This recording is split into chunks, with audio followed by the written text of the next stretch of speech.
Wonder Woman number 5, written by Brian Azzarello, art by Tony Atkins. We left off last issue with Wonder Woman going back to Themyscira, finding out that her mother was defeated in combat by Hera, and then also this framing device of the gods making a push for Zeus's domain. Some people are in, some people are out. This issue picks up in London. There is a boat that's off the coast at the middle of the night, and the drivers of the boat hear a commotion off the side of the road, or off the side of the ship, and they look out and they see what appears to be a dead horse in the water, and then this giant fish coming up to eat it. But then we see beneath the water it isn't a fish, it's actually a giant seahorse, but literally like mermaid bottom, horse top. So yeah, then we cut back to just the next day. Diana, Zola, and Hermes are just outside at a diner having some breakfast, and Wonder Woman just basically makes the case that the two of them needs to stay close to Wonder Woman. So because Hermes is still injured, Zola's pregnant, so she's the only one that can protect if Hera makes an attack. And as they get their breakfast, which is some sort of tomato dish that they are unfamiliar with, a man stops up and he's like, "Hey, I know who you guys are. I know everything about your story. I'm just going to have a sit." He speaks in a very like Cockney accent, at least apparently. I'm not going to do that. So he's like, "Hey, yeah, so I hear talks of everything that goes on. You, Wonder Woman, are a daughter of Zeus." And he lights up a cigarette. Wonder Woman immediately puts it out, claiming that Zola's pregnant, just to make a display of who really has the power here. And he basically just recaps, like, "Yeah, I know everything. I know that Zeus is dead. I know that Zeus is your father, Wonder Woman.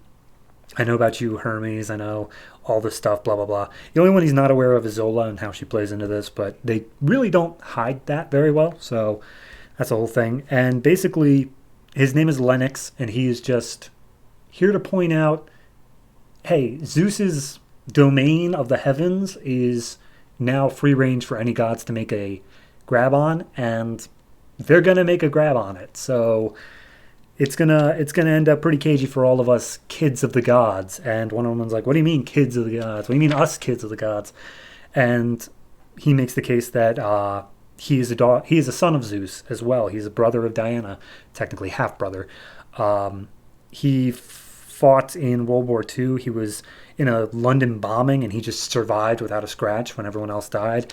So he ran headlong with the Allied forces against the Nazis, just literally running into bullets because he was bulletproof and he could do that. So he took a stand for what he believed in. And Wonder Woman, hours later, they're walking along the London Bridge and they're making her and Zola are talking about that and saying like, "Yeah, I mean, I guess that's something to be proud of, but it is still kind of weird that he just popped up out of nowhere." And she's like, "It's not any weirder than anything else that's been going on. I mean, you are technically my aunt, Zola. You are my brother's mom," or something like that. So yeah, it's just this weird stuff. But apparently Lennox just told them, "Hey, you want to be at the bridge at exactly 6 o'clock because something crazy is going on." So they're just waiting around for that. Meanwhile, Lennox and Hermes are heading to I'm pretty sure it's just a sewage treatment plant. And Hermes is like, "No, I'm not going in there. This is on you." And Lennox is wondering how Hermes is injured to begin with. He's like, "Aren't you guys gods? Aren't you like immortal?" He's like, "Yeah, we're immortal. We're not invulnerable. You should see dinners on Olympus." So Lennox is like, "All right, well, go ahead and be ready to go once I get out of here because I got my own message to deliver." So they're waiting on the London Bridge and 6 o'clock bongs on Big Ben, and down the London River, the horses that we saw before, those seahorses, multiple ones now, they're just charging up the river. And Wonder Woman's like, "Ah, son of a bitch. I was hoping he was kidding about this. All right, you stay here, Zola." And it's like, "I thought you said we got to stick together." And she's like, "I guess I was wrong." So she jumps down on the London River. Apparently, she can just stand on water. I don't remember this being a thing, but apparently she can. So she stands in the way of these horses, which all just move past her because they are actually the steed of the god Poseidon, who is this giant whale, octopus, catfish thing. He is crazy huge. And Diana just stands there and be like, "My mother was Hippolyta. I request an audience with you." And Poseidon just massive. Like, I cannot overstate the scale of this thing. He's just like, you're more than an Amazon, aren't you? And he's like, yes, I have godly blood in me. He's like, well, Zeus, his bloodline doesn't really matter anymore considering he's dead. Get out of my way. I have no quarrel with you. And then we see Lennox walking in the sewer. He approaches this just inpouring of water, and beyond it out pops Cerberus, three-headed dog.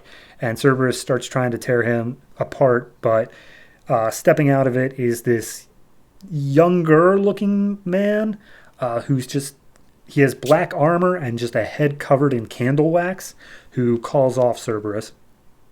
So I'm going to make the guess that this is Hades. Also, the entire time Poseidon is talking, he's basically just reaffirming everything Lennox said of Zeus is gone, we're all making a claim, so Poseidon's making his. And Diana, being ever so sneaky, was like, well, okay, Poseidon, if you want to make a claim to the heavens, but I'm afraid that Hera has already claimed the heavens as hers. And Poseidon gets pissed, uses his tentacles to grab onto Diana. All these tourists get the cameras out, looking over the bridge, so they don't see behind them the two centaurs from, I'm pretty sure, the first chapter that attacked Hermes are now re-entering onto this London Bridge. And Wonder Woman basically just says, like, yeah, Poseidon, Hera's the one who claims the heavens. And then we see Hera standing there like, oh, you suck so much.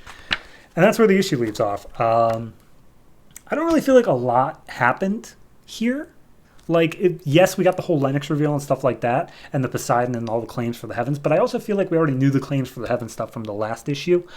This one more feels like just getting Diana in the loop of things, just getting her involved and giving her a reason to care about it. So in that way, I think the issue's fine. I think it's well off. Art-wise, it's a little bit weaker than Cliff Chang's stuff, but not by much, honestly. I think it's still very well done. He does a very good job at mimicking Cliff Chang's art. Tony Atkins does. So yeah, I'm very much okay with this. My only real qualm with any of this in an issue is that Lennox just shows up and then they are just like, okay, he's also a son of Zeus. I think we should trust him. Which, admittedly, they do say in the story, like, maybe we shouldn't be trusting him. Zola makes that point. But it's weird that Wonder Woman was just like, no, everything I know about the gods is that we should trust their children. And it's like, really, though? Like, really? So that just seemed a bit weird character-wise. Overall, though, I don't mind this issue. It's fine. I'm going to give it a 7. And most of that just comes from, I really like these imaginations of the gods here. I like how Hades looks. I like how Poseidon looks. It's so much better than just big white guy with a big white beard. I love these ways of them imagining the gods. Same way I did with Apollo and everything else. If anything, Hera's just the most boring, but she's also supposed to be the goddess of beauty, so I guess it kind of works. Or not beauty. What's her thing? I don't know. Regardless, I'm giving this one a 7. Looking forward to seeing work.